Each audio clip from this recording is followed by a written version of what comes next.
শীতের বাউন্স ভরা পিচে জমিয়ে ব্যাটিং শুরু করলো ঐতিহ্যের জয়নগরের মোয়া। এই মোয়ার জন্ম বা উৎপত্তি স্থল নিয়ে নানা জনের নানা মত। খাদ্য রসিকদের শীতের আমেজের সাথে জড়িয়ে আছে জয়নগরের মোয়ার আবেগ। গোটা দেশের পাশাপাশি পশ্চিম বাংলা সহ ত্রিপুরায় বিভিন্ন শাকসবজির পাশাপাশি শীতের খাদ্য তালিকায় থাকে পিঠেপুলি, পাটিসাপটা, নলেন গুড়ের রসগোল্লা, সন্দেশের মতো নানা রকম মিষ্টি। তবে এসব মিষ্টির সঙ্গে খাদ্য রসিকদের পাতে বড় জায়গা করে নেয় শীতের জয়নগরের মোয়া। তবে এই মোয়ার জন্মস্থান নিয়ে বহুকাল ধরে রয়েছে নানা মতভেদ এবং বিতর্ক। ঐতিহ্যের মোয়া বলতেই ধরে নেওয়া হয় জয়নগরের, কিন্তু সত্যি কি এই জয়নগরের মোয়ার উৎপত্তি স্থল পশ্চিম বাংলার সেই জয়নগর? এর উত্তর খোঁজার জন্য জেনে নেওয়া প্রয়োজন এই মোয়ার ইতিহাস। মোয়া নামের আগে জয়নগরের নাম জড়িয়ে থাকলেও তথ্যবিজ্ঞ মহলের মতে এর আসল জন্মভূমি পশ্চিম বাংলার দক্ষিণ 24 পরগনার বহরু নামক গ্রাম।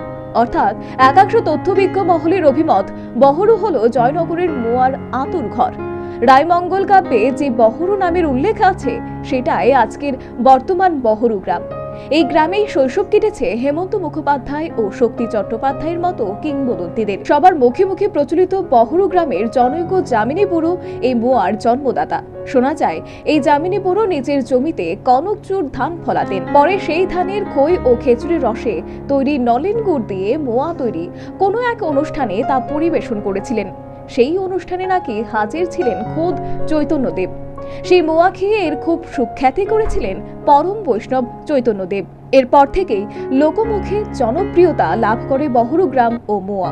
পরে সময়ের সাথে বহরু গ্রামের এই মোয়া জয়নগরের মোয়া হিসেবে সুখ্যাতি লাভ করেছে।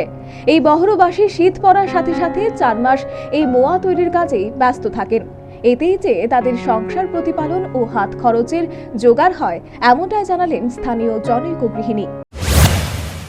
এই 4 মাস ধরে আমরা খুব কাজ করি, করার পরে সব কিছু কাজে লাগাই, আর বাদবাকি দিন আমরা আর কিছু করি না।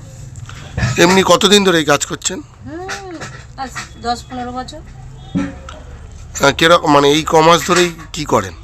এই কমাস মাস 4 এই মোয়া তৈরি করা হয়, তারপরে বাদবাকি দিন বাড়িতে বসে থাকি। এই টাকা নিয়ে কি করেন? টাকা নিয়ে আমরা হাত খরচা করি, টুকটাক কাজ করি। আপনার নাম? কালীরানী মিস্ত্রি। তবে মোয়া তৈরির নানান পদ্ধতি রয়েছে। বিশেষ পদ্ধতিতে তৈরি মোয়া আরও অধিক সুস্বাদু এবং এর যথেষ্ট চাহিদা বলে জানালেন দক্ষিণ 24 পরগনার বহরু মোয়া বিক্রেতা। জিরেন কাঠের গুড় সত্যি কথা বলতে বাজারে খুব একটা সবসময় আসে না, পাওয়া যায় না। কিন্তু আমরা যখন কোনো স্পেশাল অর্ডার থাকে আমরা জিরেন কাঠের গুড় দিয়ে তৈরি করি। তাতে কি হয়, মোয়ার যে গুণগত মান সেটা অনেক বেটার হয়, অনেক ভালো হয়, খেতে খুব সুস্বাদু হয়। আর তাছাড়া তো আছেই, জিরেন কাঠের গুড় ছাড়া কনকের ধানের খই, কাজু কিশমিশ, ঘি সিঘি মূলত ব্যবহার করি। এগুলোকেই করি আমরা। মূলত জিরেন কাঠ বলা হয় কেন? ব্যাপারটা দেখুন, গাছ 3 দিন কাটা হয় পরপর। কাটার পরে 3 দিন রেস্ট দেয় অনেকে।